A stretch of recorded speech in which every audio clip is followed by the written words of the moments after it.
A warm welcome to all of you in this room and to the 20 or so people following us on the internet. It's a special evening today. We are also beginning the Advisory Council meeting, and this lecture is its first official event. There are some members of the council here, and I'd like to welcome them. I cannot identify them by name. I can see a few as I'm standing here. Thank you all for coming. And most importantly, I want to say a few words of introduction regarding Christoph Mäckler. This is a very unusual lecture because Christoph has spoken here once before. So that's his second lecture in 3 years, I think. But the reason he's back is because, and I just gave a copy of this to John Torty. John, can you lift the book, the co-publishing book? The School of Architecture has a co-publishing venture. It takes a lot to lift it. Has a co-publishing venture, and this is the third book that we've cooperated with an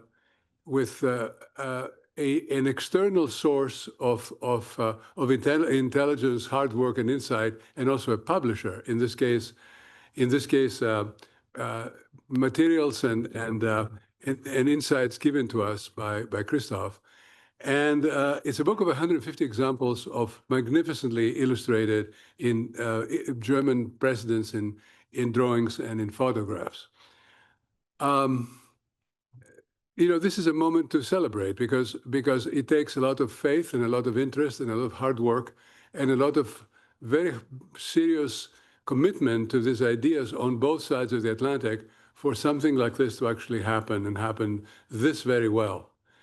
The members of the council are going to get their individual copies, and students and faculty will get theirs, and students actually can ask their faculty to bring these books to the studio and begin to actually use them. Christoph is a very important architect in Germany, and so it is unusual that he has taken a week off to come and visit us and give this lecture. He took time last summer to fly from Frankfurt to Berlin to be on the jury of our third-year studio, and some students from that studio are here this evening. He is an architect that has also taught. His teaching at the University of Dortmund took many years of significant insight and work. He also is the author of many and significant buildings. His office is rather large, I think 50 or 60 people, major office. I noticed walking through the Frankfurt airport last summer that he's the author of a new terminal for the Frankfurt airport, which I was informed and standing there one summer day. And the most important reason why he's here, I think, beyond all of these amazing distinctions of his over time, is that he has also started an institute in Frankfurt through the university in Dortmund, which specializes in German urbanism. And this is important because, architecture in Germany has been stuck into a rather doctrinaire version of modernism for a generation at least, and it has been very, very difficult for him and also for Thomas Albrecht, who is sitting next to him, to be able to move out of that world into a practice that is freer and more directly engaged with tradition. So Christoph's way of getting there over a number of decades now is through the lens of the city and the understanding of architecture in the city and by extension in nature. So tonight I hope that he's going to tell us about this journey, where it began, how it began, where it has taken him, and hopefully stay with us and be with us and continue with us for all the decades to come. Because as he and I discussed the other day, when you reach 80 or so, or 70 something anyway, the greatest wish that one would have is to have another 20 or 30 years to put into real effect what they really know. And we are headed for a shakeup in the world of architecture and urbanism of a kind that we haven't seen, I think, maybe for 100 years. So this book, the work of the Institute, and Christoph's personal work, I think, is at the forefront of this movement, and we're very, very pleased and proud to have you today, Christoph. Thank you for coming.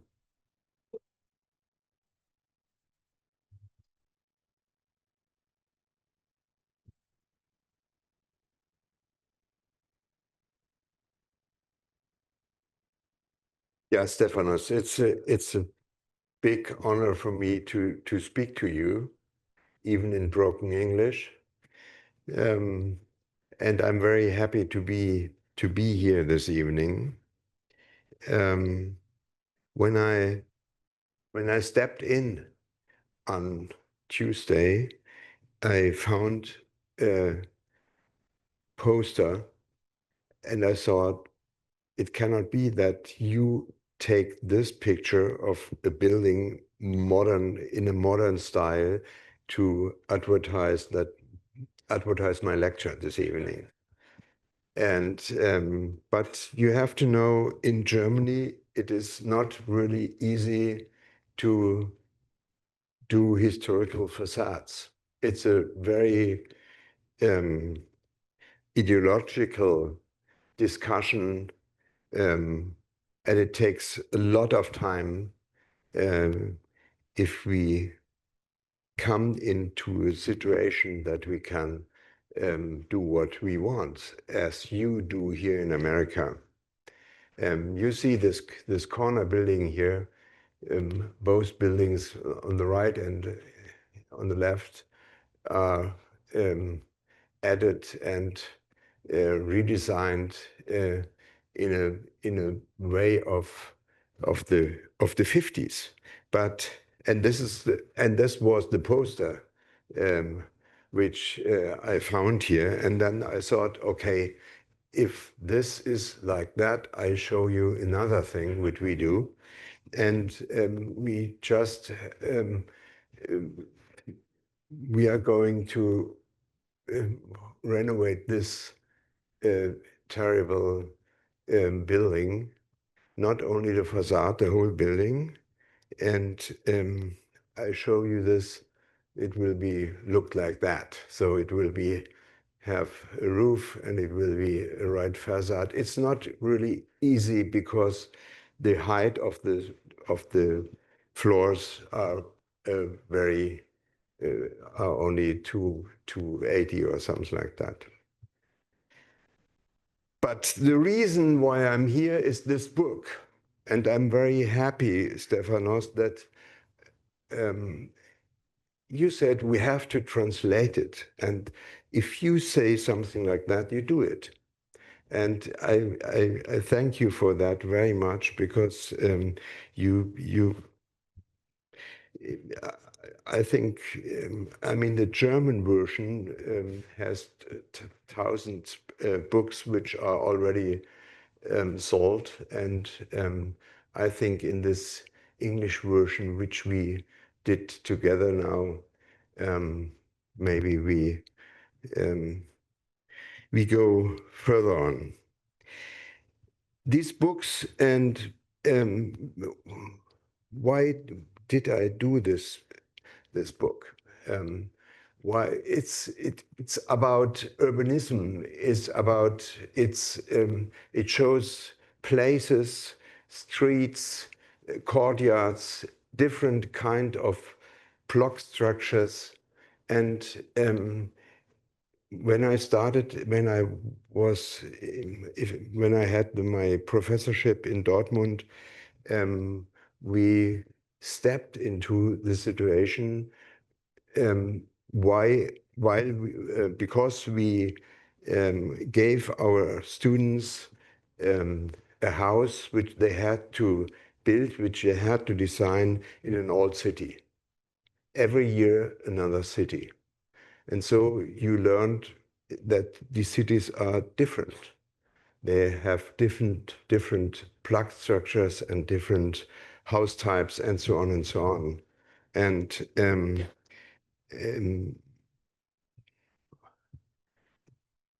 I worked since 40 years as architect, and now this research stuff is, in my opinion, much more interesting than to build houses. And And if you look at these books here, Cornelius Gurlitt or Camillo Sitte and Theodor Fischer, they all speak in their books about public space. They don't care about houses. They show drawings like this here from Josef Stüppen. And what is interesting is this plan shows only the boulevard and shows the streets and the places and public buildings like the train station or the museum, and that's it. No architecture. And everything which is gray is the rear. It's the private ground in which the houses are situated. And if you look here to Cornelius Gurlitt, for example, Camillo Sitte, Theodor Fischer, you see always the white streets are the public space, and they speak about how to form these places and streets. And it sounds very simple and very normal, but if you see now what we do, it's a 15-year-old situation. You ask, where's the public space? And where's the courtyard? Where's the street? Where's the place? There's nothing to see in it. And this is what I have from the last week newspaper in Germany. This is how it looks. You have no street, you have no courtyard, everything is public. The houses are individual, no in a way, no typical, no types, no house types. So, and this is not the European city.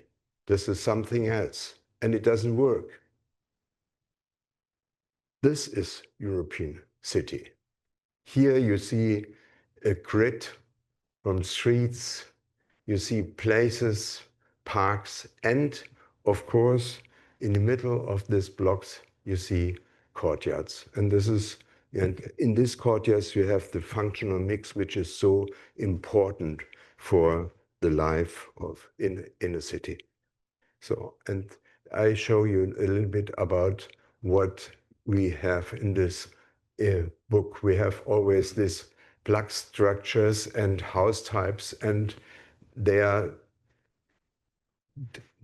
different ways out of different centuries. And if you look here, you have streets which are 200 meters long, and nobody would design today a 200-meter long street. And it works only because this house types, and this is Bremen here, what you see, is the Neustadt in Bremen, very popular living space, and it works over the house type. If you see here, every house, every single house has the same floor, has the same floor plan, but every facade of the house in the street is different. And you have the public street with the entrances, and you have for each house the garden in the rear. Look at this. This is Hamburg, 350 meters long. And it's also a very famous and popular living situation, and it comes along again with house types. And you can see them. It's called the Schlitzhaus, or in English you would say slot house. And if you look here, you see this skylights here on the roof. This is over the staircase. Every house is the same house, and every facade in the street is different. If this is for you to dance, if you think it's to dance, then you can also take the open development in Dresden-Striesen, for example. And here we have also house types called Kaffeemühle, or in English, coffee grinder, because they look like coffee grinders. And you can see again, you have the public street in front, you have the private garden for each house, and you have different facades on the street. Each house is individual, even if this is an apartment house which has everything has every house has the same floor plan. So you find this not only in Germany, of course you find this in Italy, in the whole Europe. And here we have again the Bremer house, the coffee grinder house, the Eisel house in Lübeck, for example, very interesting situation also, and the Slot house in Hamburg. And all these houses are really very popular to live there. This is interesting. And then in these block structures, you have also city squares. And the outside of such a block, or the inside of this square, is of course very clear, ordered. And if you look here at the Gärtnerplatz in München, a very famous place, and every house here has to have a facade which is round, which is curved. Otherwise, you would have no chance to have a place like that. And every lamp, every tree, every bank is ordered in this town planning, in this clearness of city planning.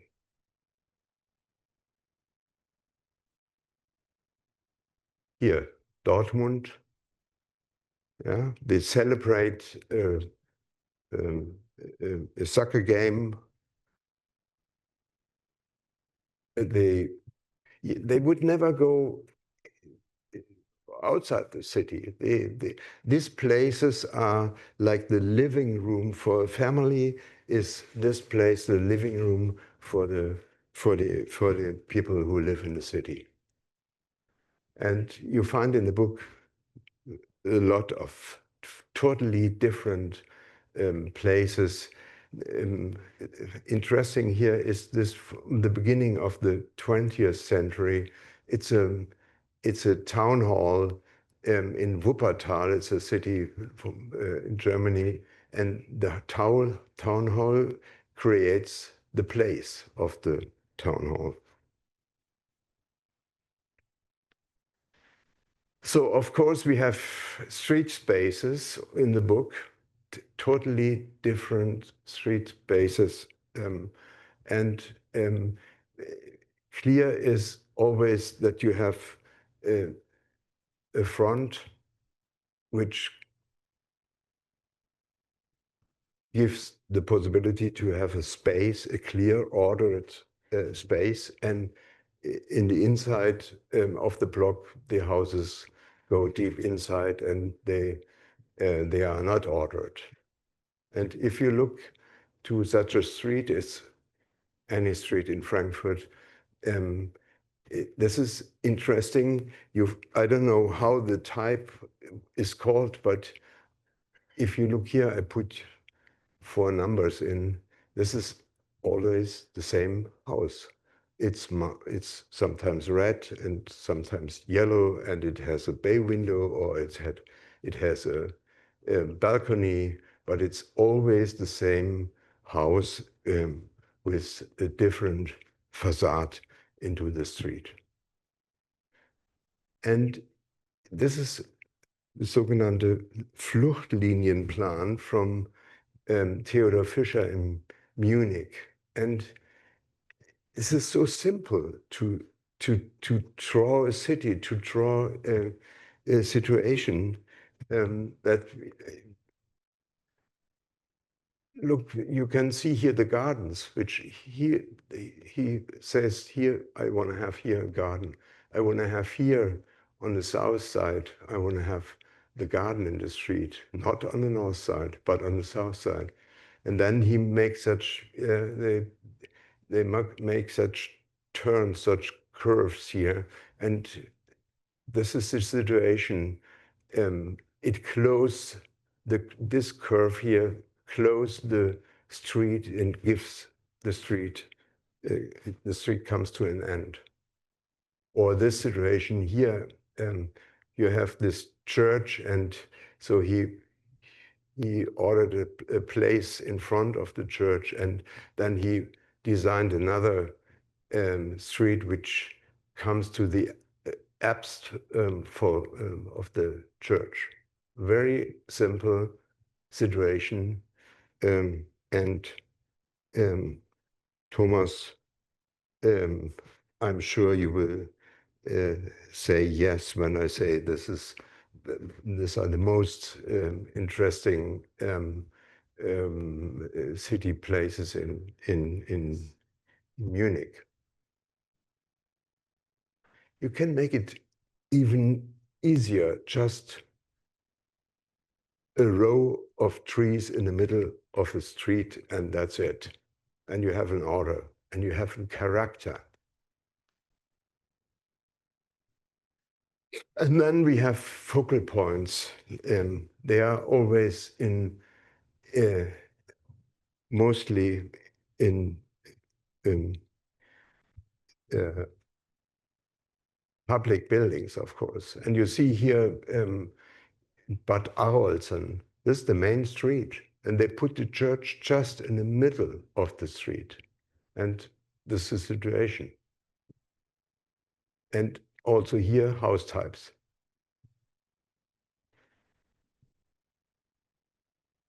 Another place, the Fürstenberg in Paris, wonderful place.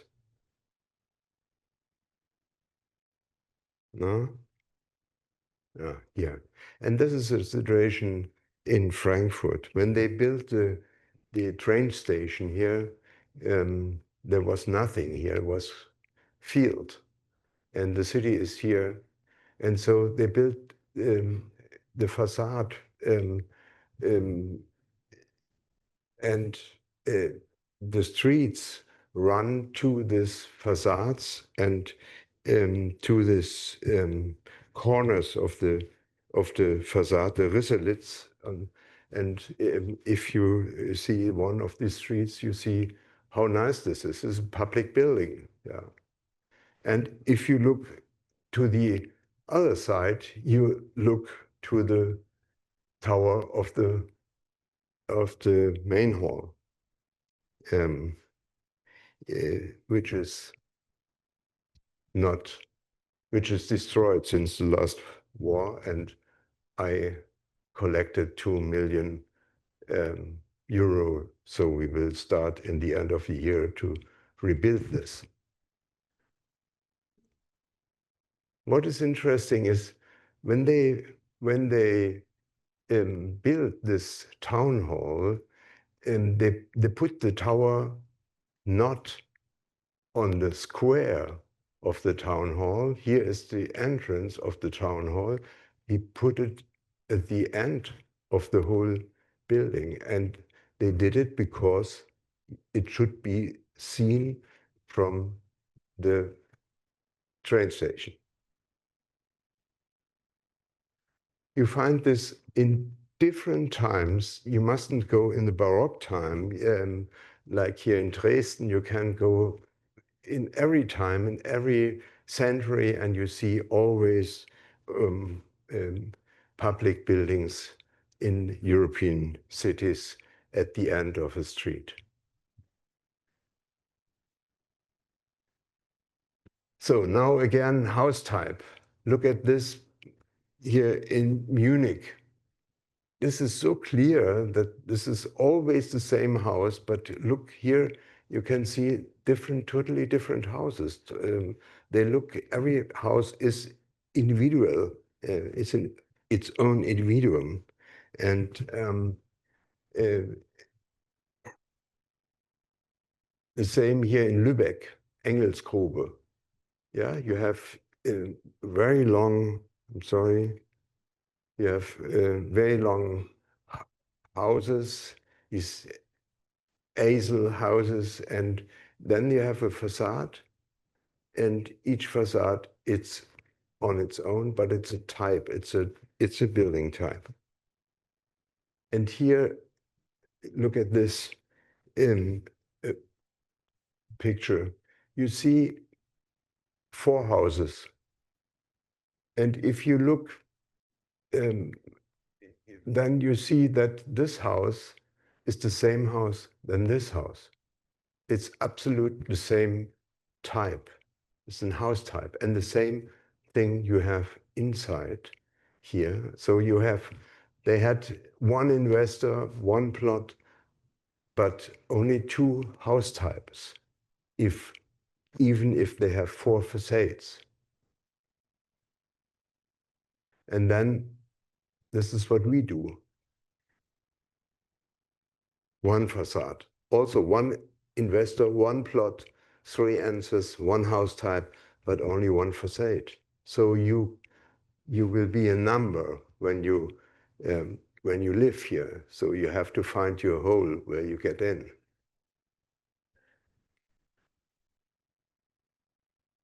And look how nice they did this here. The cornice is different. Yeah, you have different heights. You have different floor heights. So each house has its own facade because the roof is not on the same height, and also here you see the windows are not on the same height, and this is very important, and it's very simple. You must only you take only 1, 2, or 3 stairs more in the ground floor, and then the house goes up, and this is what we do here. And this is here it's also one house type, and you can see every facade is different, and they change also because of the house, of the floor heights. Here again, 1 investor, 1 block, 5 entrances, and 5 facades, but only 1 house type. It's only 1 floor system, 1, wie sagt man, ein floor plan. Very simple. Same here. Okay, this means look at the facade. Look at this here, the famous Ackerstraße in Berlin. Each house has a wideness only from 10 meters. And then they have different floor heights, and then you've got such a facade in the street. It's fantastic. Same here. And if you have an open development, then you can often see here the facade at the street stop at the corner. Also here, it's a piece from Chicago. We did a facade against the old Renaissance town hall here in Leipzig. And this is the original situation. This house is still there. All these other houses were destroyed in the war, and the whole block were destroyed. And so we are only there were an architect who had to build the whole thing, and we had only to make the facade. And so you see here the department house, the department store, and you see here the passage house. Every house has another facade, and so you have something which is not, which doesn't destroy this situation for this nice Renaissance building. If you build beside the Goethe House, which we did in Frankfurt, in museum, look how long this museum is.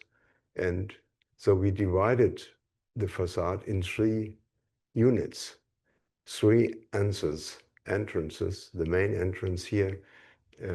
There's an entrance to a gallery, and here is an entrance for school classes who go inside. And so you have 3 different kinds of houses, and they fit together in their proportion to this old house. We do something also here for just a normal office house. If you look here, this is the Goethe place in Frankfurt, and you see this, you have 5 facades, but only 2 houses behind. And I think this is very important to do something like that, to give this, to remain the proportion of our cities. So now urban yards, this is very important. Yeah, the inside, if you have, if you look to this inside, you have all this kind of courtyards which belongs to the different houses, and they are totally different systems. You have a commercial courtyard, you have an entrance courtyard here, yeah, and the street. You see a residential courtyard, or this is a type which I show you later on. This fantastic. It's a schoolyard, a schoolyard, and from these courtyards we have a lot. And sometimes when they are very old, they are very dense. Of course, this Regensburg here. Later on, I showed you Dresden. It's getting bigger, but the courtyard is the playground for families, which is very important. Just in our time, both parents want to work, and they work, and the kids could play in the courtyard, and you can work on your table in the kitchen, right? And I mean, this picture is about 70 years old, but look today. We have the same situation, and you have a courtyard of a rental apartment building, and you have this playground, and you can see how they try to own them. They put plants here, and I don't know, they just occupied the place because it's a place which is not public. It's only for the house in which the people live.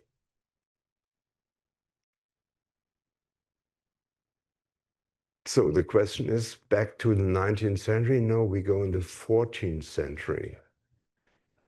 And you see how nice this is. You can live there. It would be nice to have a house like this. Or you can go to Dresden in the 18th century. There you have this courtyards with this balconies around. Also very popular buildings. And then you have, of course, the 19th century.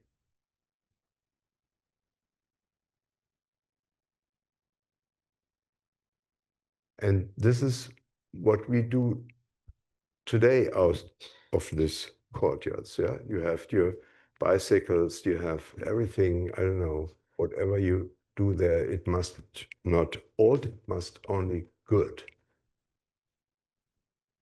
So this is Alfred Messel, the reform block. This is how we say reform, because instead of having courtyards to each house, he built one huge courtyard for 10 houses here in Berlin. And this makes it a little bit more open, but it is not the courtyard to the house. You have 100 people, or you have in one house 10 people who live there.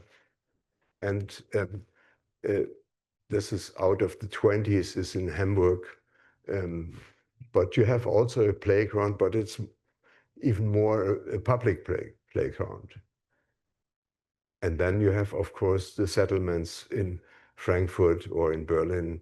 Here it's the settlement from Ernst May in Frankfurt. And you see here, these are gardens which belongs to these houses. Okay, so next is the functional mix. This is just even more important. And you find still different situation. This is in Cologne. Look at this, yeah. I mean, you will not build something like that, but the functional mix is there because the people work there and they live in the same time there, and we could make something out of it. Yeah, this is where I had my office in Berlin. Outside you have the house where you have the apartments, and inside you have 3 courtyards with huge, here is an elevator behind, and you have huge office spaces or working spaces. So here you work, have a startup or whatever, or here. And this is also a functional mix in another way, this schoolyard. I think this is just fantastic because you have inside the schoolyard, you have this noise. Totally, yeah, it's really noisy in a school. And here you have, you have the school around the noise. And here you can live normal living courtyard. And then you have here, I don't know what it's called. Here you have small courtyards which belongs to this house, and here also, and here you have this reform block courtyard. Why we don't build something like that? This is the question.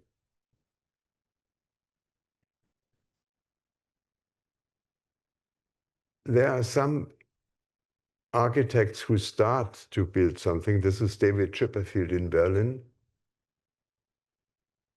Don't look at the facade.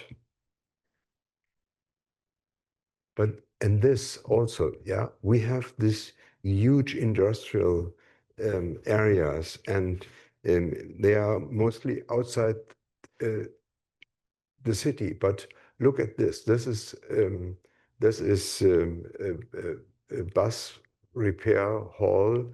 It has 5,000 square meters, and around you live. So this is for the BFG. This is now you have here the buses. They will repaired there, and look how proud they are of this public building inside. So you could, I don't know how many markets inside here.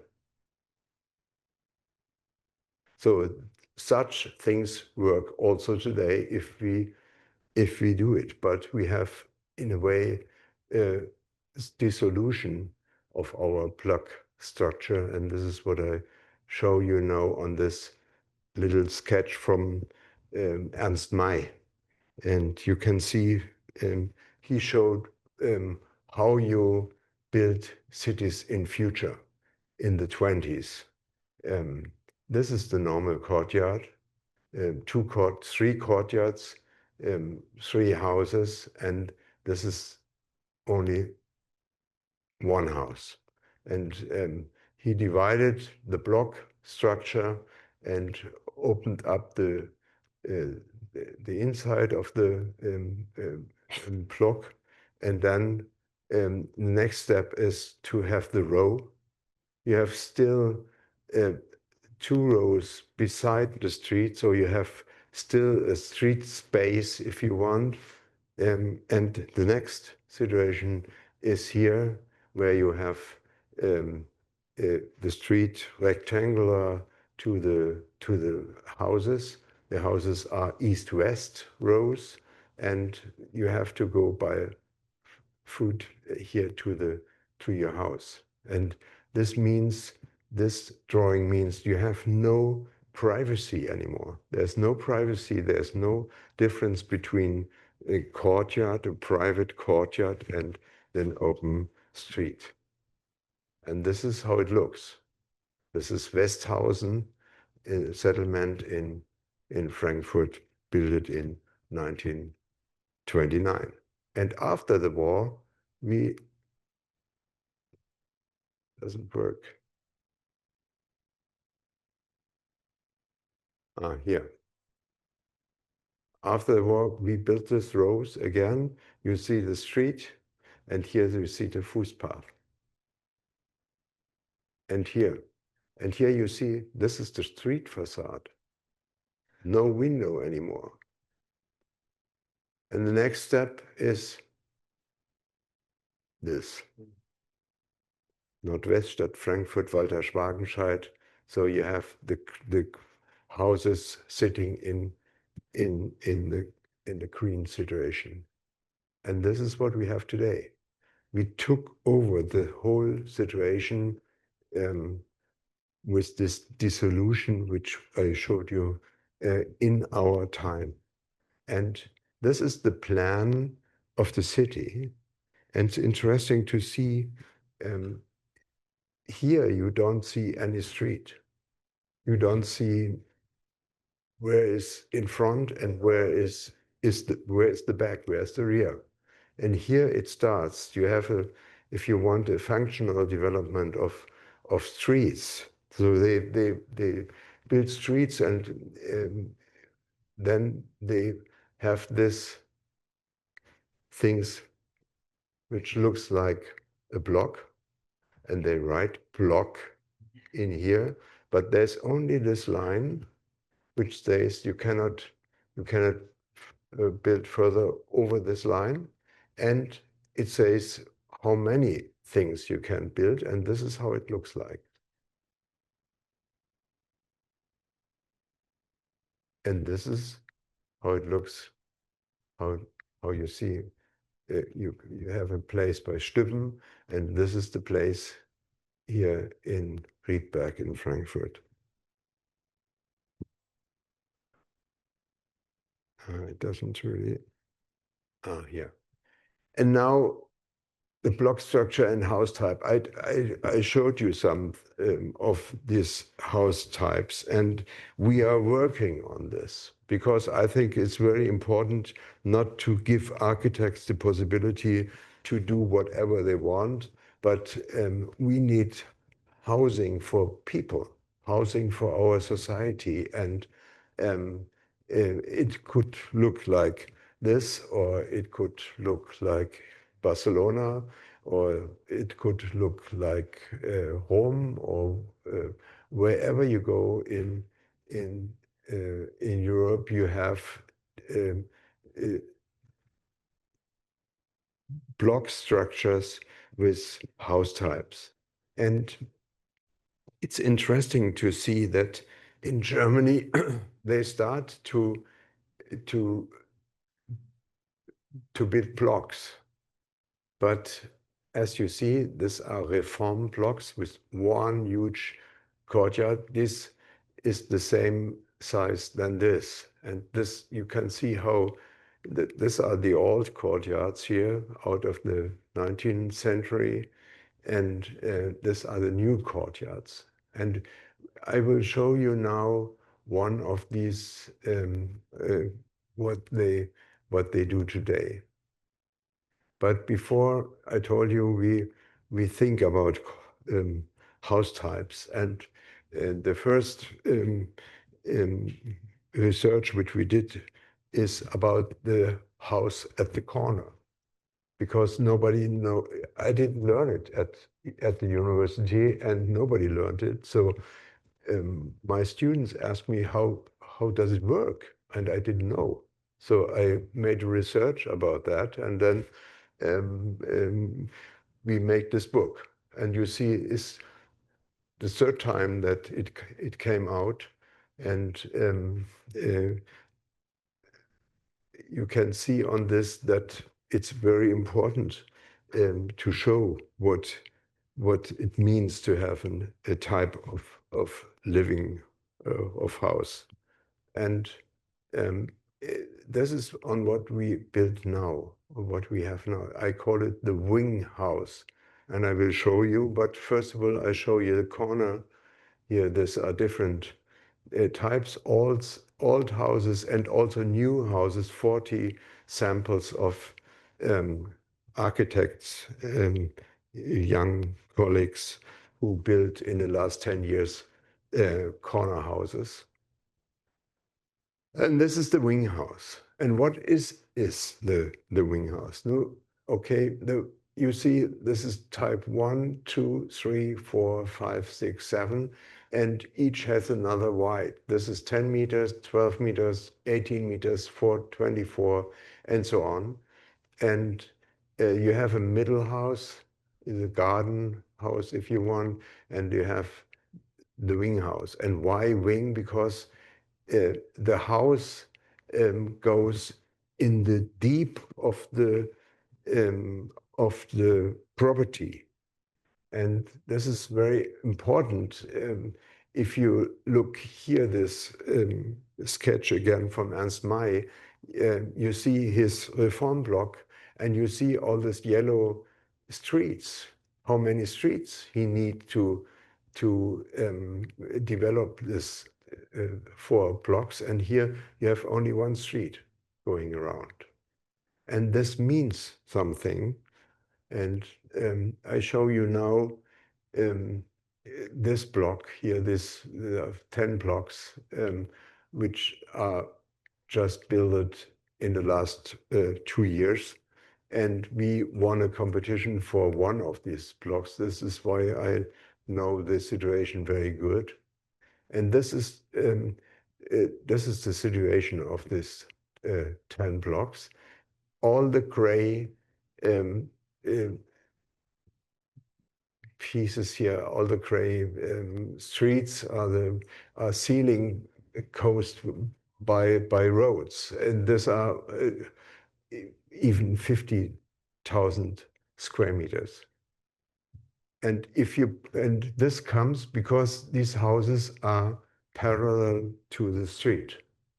They stay parallel to the street, and these houses are always about 35 or 40 meters.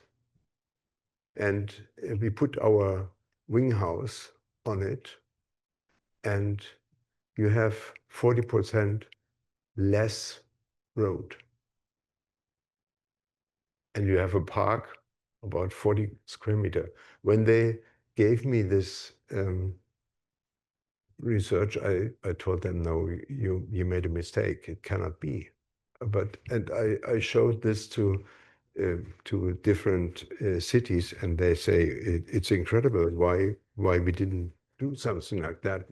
And now we think about that, to build something like that. Now again here, this situation which I showed you, here I showed you this sample, and now we look at this. Look how, aren't they nice, these houses? There's no back and no forward. Everything is public here. It's a whole huge area here where you can go through force and so on. And so we put there our housing again, and you see again 40% less on gray roads. And you have a park in the middle, 10,000 square meter. You have even 25% more living space, and you have here the there and here the entrances to the park, which you can close at night. It's only because this type of this house, this wing house. Okay, here again, this is what you have on, if you have the house parallel to the street, and here you go in the deep of the property, and you have the same square meter. That's it. Thank you.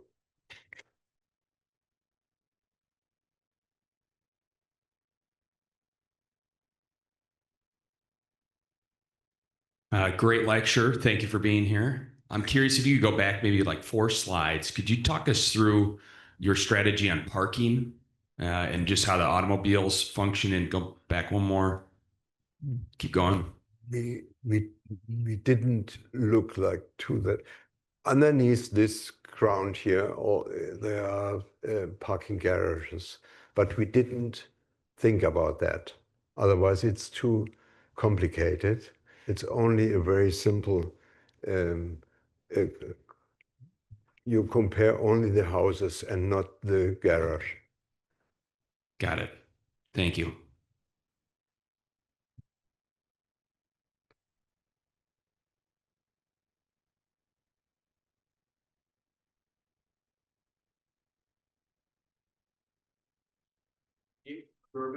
Yeah. So in the German court type, you have garbage and fire access into the same court through an entrance, and because it's Germany and not the United States, the garbage centers are very carefully tended. So the typology that we need currently and for the next 30 or 40 years in this society requires a parking court or a back court somewhere between the outside. Yes. You know, it can be a private court, then a back court, and then a common reform court. Yes. Do you have any, you don't have any examples of that, do you? It's the next book. No, it's really, we have already one type, which a housing type, which covers the parking garage. This in Germany, I don't know how you do it here in USA, but we built parking garages for such a whole situation. One garage. It's mostly from steel and not really, it looks not really nice in an area like this. And so we covered it with housing types. And the third book I show you here, this one, it needs Gewerbehaus. What is it? Retail and parking and whatever you will, whatever you want to put inside the city is very important. Yeah, but this is the next step, and then it's hopefully enough for me.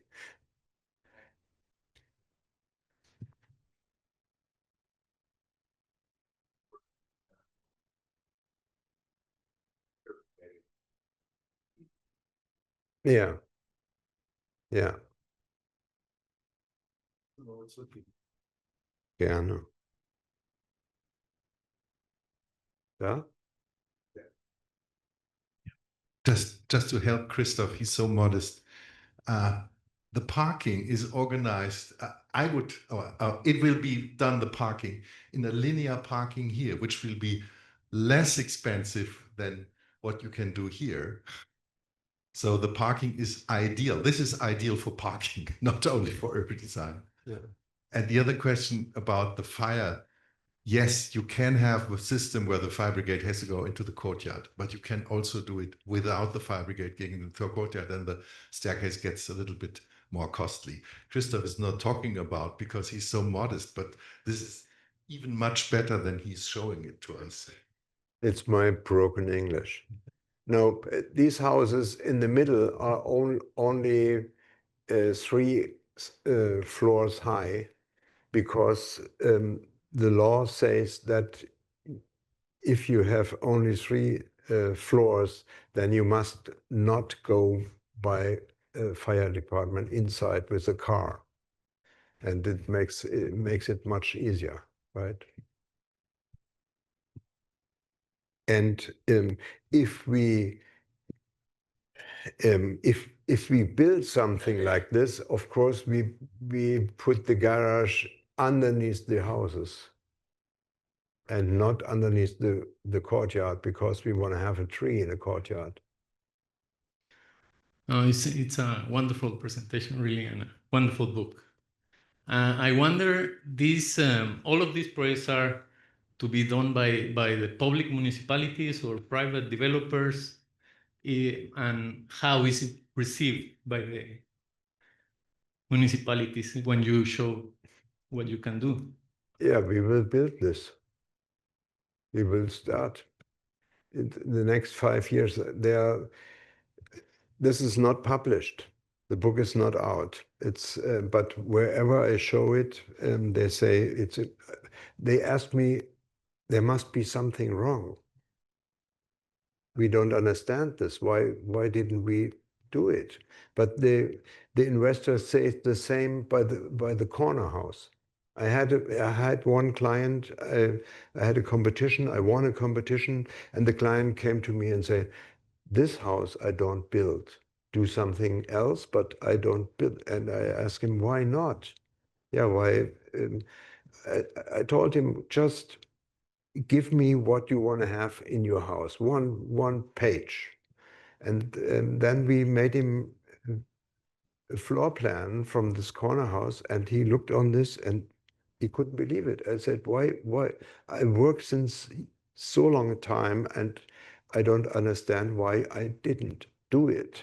And this has something to do that we at universities, we don't learn this anymore. I didn't learn this. It's a lot of reading old books and thinking and practicing and so on, right? But these things here with the corner house, we will start in Düsseldorf, in Heidelberg, and maybe in München, and also in Hamburg, because the cities are interested, and the investors too, of course.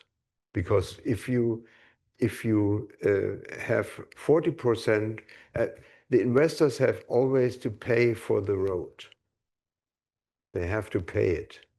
So if you have a house which is, I don't know, all these roads here are paid from the owner of these houses. And as less roads you have, as cheaper you can build. And so they are very interested. And the cities are also interested because it's not an economical thing, it's also an ecological thing. Yeah, if I can have a park with 10,000 square meters in our time where we have this climate change, it's important to have something like that for the rain.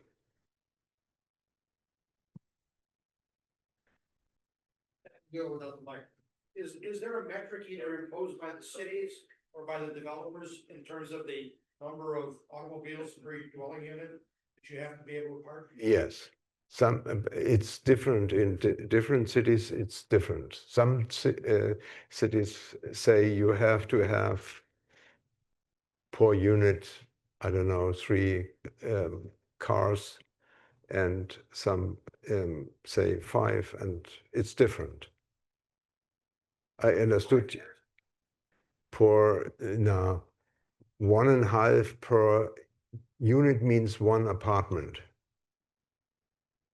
It's but it's totally different. It's if you build in Munich is something else. If you build in Hamburg is something else. It's always different.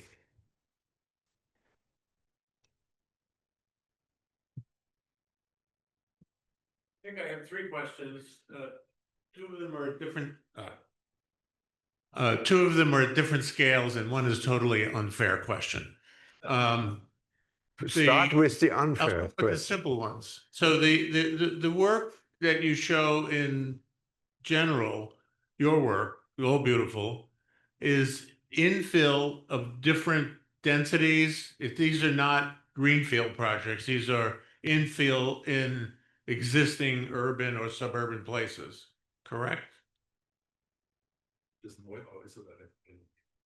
It's new. This what I show you here. This is already built, but this is only a plan. There's nothing else. I see. I see. It's only an idea. It's only to show how ridiculous this is. So in Germany, your ideas, you are the salesman of the genius of the idea. How's it going? I'm serious. This is a universal problem. The ideas are wonderful. The work that you build is wonderful. There's a anxiety about creating a larger amount of the good work. Yeah. The question is also, it's always the money.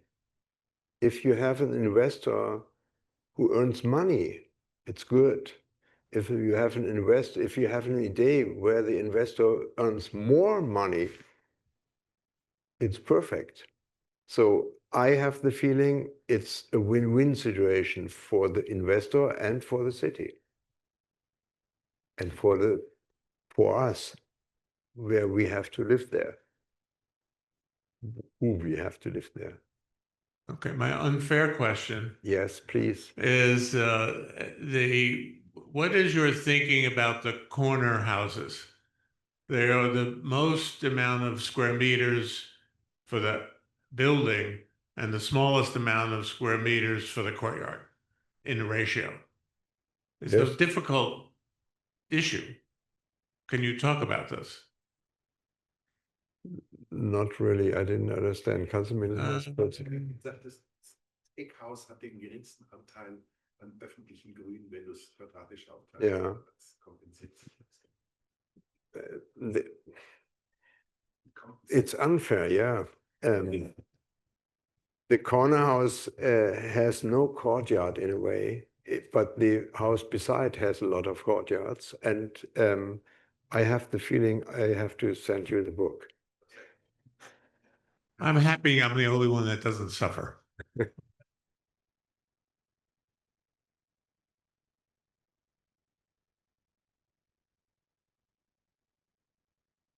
That's it. Thank you for your presentation. The graphics, as other people have said, are so incredibly elegant. Thank you. Would it be fair to say that the building on the left, the buildings on the left are more costly to build and costlier to heat and cool, whereas the buildings on the right, the apartments probably have more windows.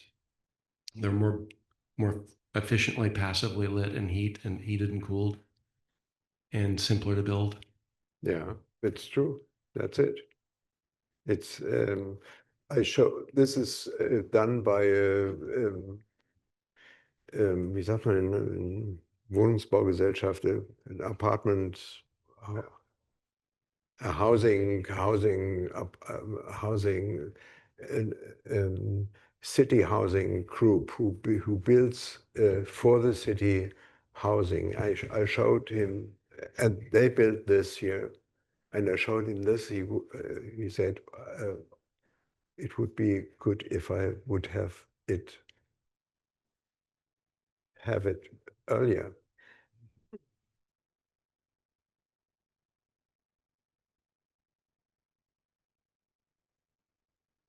Another very big advantage of the right structure Christoph didn't speak about is the length of the pipes, which is much more costly than the street, is, I would say, 50%.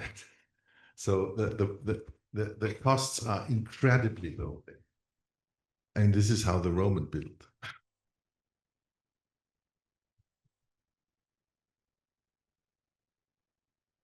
Okay. Some unfair question?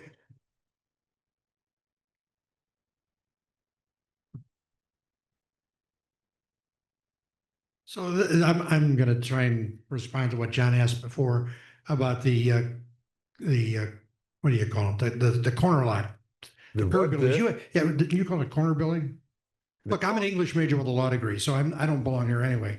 But on the corner building that you had overlooking the big circular drive, the views out that window of the people going by all the time are going to be pretty amazing. You may not have a big park in it, but it's a trade-off. It's an urban location.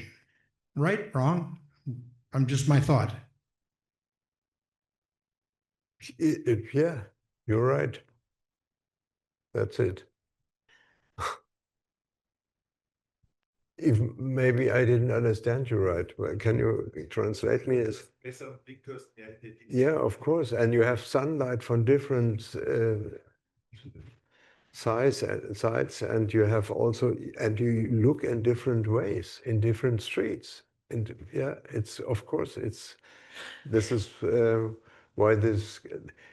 If you have in an old city an apartment in such a house, it's the best thing you can have, and it's the expensive rent you can have because it's so nice. Of course, yeah, it's more, yeah. An urban block and housing type that I'm more familiar with is the ones that are very popular in early 20th century Rome, where a lot of the social housing was built with perimeter blocks, where the street frontage on the ground floor is continuous retail shops. And then there are beautifully decorated archways, and you have a passage into a courtyard, and the entrances to the apartments are from the courtyard, and they can gate it off at night and so forth.